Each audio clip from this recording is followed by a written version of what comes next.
college students are underperforming due to a lack of sleep. The National Sleep Foundation recommends that younger adults ages 18 to 25 should get between 7 and 9 hours of sleep every night.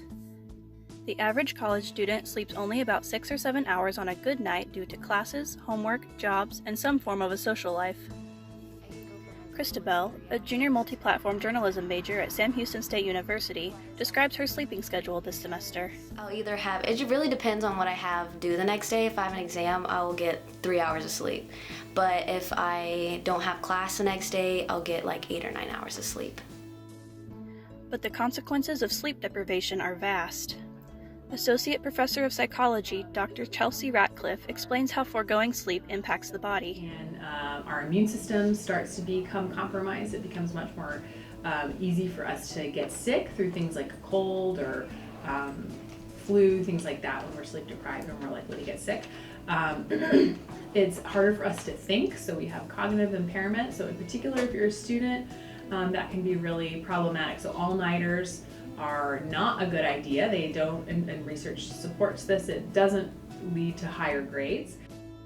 Additionally, sleep deprivation makes it difficult to practice good health habits and regulate emotions, which can aggravate pre-existing mental health conditions like anxiety and depression. The National Alliance on Mental Illness confirms that 80% of students feel overwhelmed by academic responsibilities, 50% struggle with anxiety, and 44% experience symptoms of depression. SAM students seem to agree that staying up late to work or study is not worth any payoff, yet they continue because they also feel pressured to succeed. Sarah, a senior dietetics major, elaborates on the phenomenon. Because it turns out my grades are actually worth my sanity. I have an internship that I'm trying to get into. It's a very competitive internship and I want to do well, and then I have anxiety. So when I don't do things to the best of my ability, I get really anxious about it.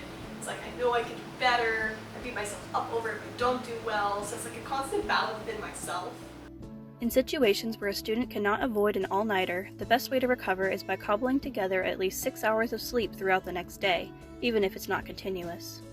Dr. Ratcliffe explains in further detail. Like so let's say you need 8 hours of sleep a night and you got 4 hours of sleep. And so you're like 4 hours in debt.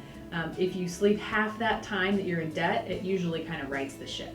So like the next night you sleep like 9 or 10 hours, you're kind of like, you're fixed.